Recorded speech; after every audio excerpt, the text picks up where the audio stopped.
Em nome do Pai, do Filho e do Espírito Santo. Amém. Então, irmãos e irmãs, hoje, dia 29 de junho, a igreja celebra o martírio de São Pedro e São Paulo. Não somente São Pedro, é Pedro e Paulo, as duas colunas da igreja que nós celebramos. Embora na liturgia, pela grande importância da festa que celebramos, Pedro e Paulo, sempre vamos celebrar no dia de domingo. Então, esse ano, 2020, ela foi celebrada ontem, no domingo, dia 28. Mas, irmãos e irmãs, no calendário dos santos, o dia é hoje. Em outros países também é celebrado hoje. Qual a grande importância de celebrarmos São Pedro e São Paulo? O que significa para nós? Primeiro, quem foi Pedro, quem foi Paulo? Paulo era discípulo de Pedro, era discípulo de São João Batista. E quando João aponta quem é o Cristo, Jesus olha para ele e diz: vinde, segue-me, eu farei de vocês pescadores de homens. Pedro imediatamente larga o barco, as redes, deixa tudo que estava fazendo e passa a seguir Jesus. E de lá para cá nunca mais deixou de caminhar com Cristo. Depois, irmãos e irmãs, certamente era analfabeto, viúvo. O Evangelho fala da sogra de Pedro, mas nunca falou, fez menção à esposa de Pedro.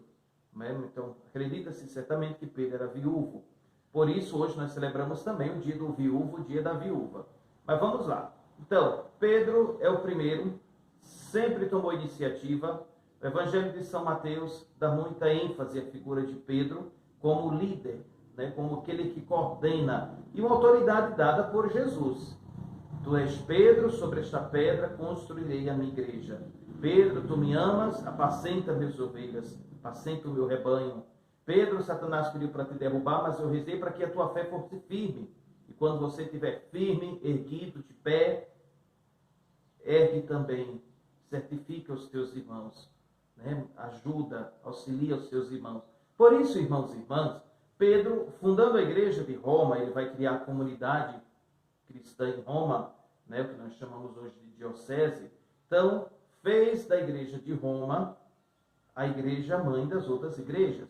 Por isso, o nosso carinho, nós católicos, o grande carinho pela igreja de Roma, porque a diocese de Pedro, de onde Pedro governava a igreja universal, ou seja, todas as dioceses juntas.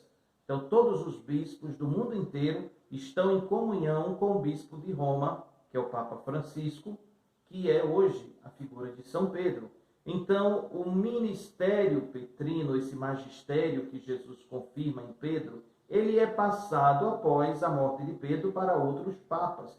Então, Pedro morreu, a igreja elegeu um outro homem. Ele morreu, a igreja elegeu outro. E essa autoridade de Pedro foi chegando até chegar no Papa Francisco. Por isso, irmãos e irmãs, a figura de São Pedro, a figura do Papa, elas estão intimamente unidas.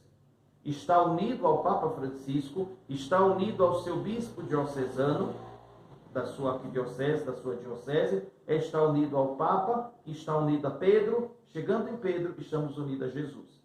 São Paulo, ele representa a missionariedade. Apóstolo dos gentios, assim que ele é definido por ele mesmo. O Senhor me chamou para evangelizar os pagãos. E Paulo dedica toda a sua vida agora a evangelizar os pagãos. Paulo, que perseguia os cristãos, torna-se agora evangelizador dos pagãos. Assim, irmãos e irmãs, nós temos aqui as duas grandes importâncias na vida da igreja. A fé, uma fé verdadeira, uma fé genuína, uma fé sem heresia, uma fé sem achismo, uma fé sem interferência, sem acréscimo de ninguém, mas uma fé tal qual Jesus confiou a Pedro. É o que nós chamamos o depósito da fé.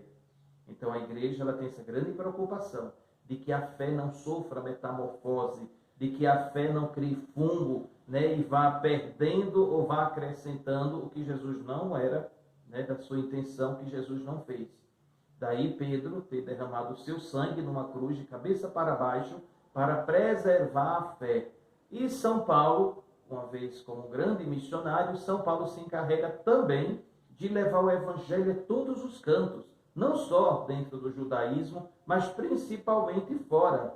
São Paulo dedica a sua vida agora a evangelizar os gentios, aqueles que não seguiam a lei de Israel, aqueles que não conheciam o evangelho.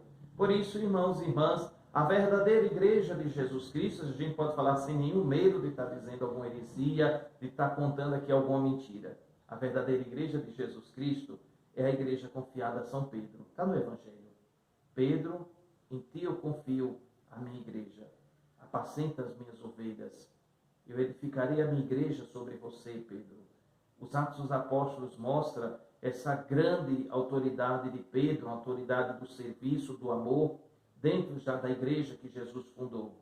E a igreja de Pedro, irmãos e irmãs, é a mesma igreja do Papa Francisco. A igreja que Pedro coordenou, a igreja que Pedro recebeu as chaves, é a mesma igreja que Francisco hoje coordena. O Papa Francisco é sucessor de São Pedro. Por isso, se você observar algumas fotos aí do Vaticano, né, existe aquele baldaquinho, um negócio lá meio escuro, como se fosse uma casinha, lá em cima uma cadeira, né, que representa a cátedra de Pedro, a cadeira onde Pedro governava a igreja. E justamente é ali onde fica as relíquias, né, alguns fragmentos, alguns ossos de São Pedro.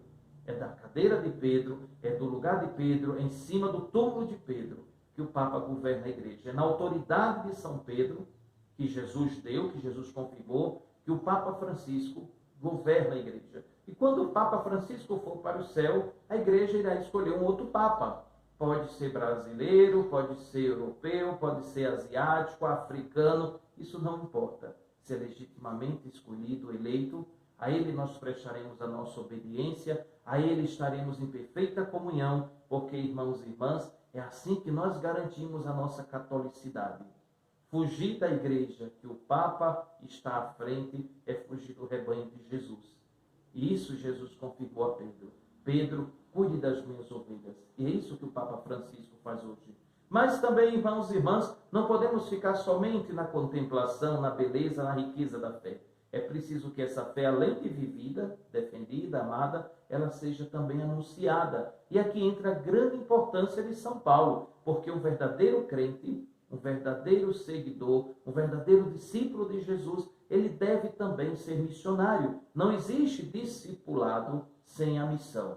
E fazer missão é falar de Jesus. E para um cristão não deve haver maior alegria do que fazer Jesus Cristo amado, seguido, servido, do que fazer Jesus conhecido em todos os corações. Por isso vamos pedir a São Pedro e a São Paulo que aumentem em nós não somente a fé, mas o espírito de missão, para que ninguém viva triste, para que ninguém viva infeliz, porque não conhece ou não fez a experiência do amor de Jesus.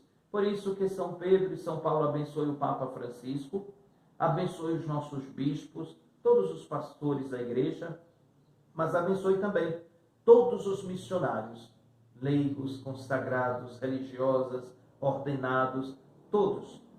Todo batizado é chamado à missão.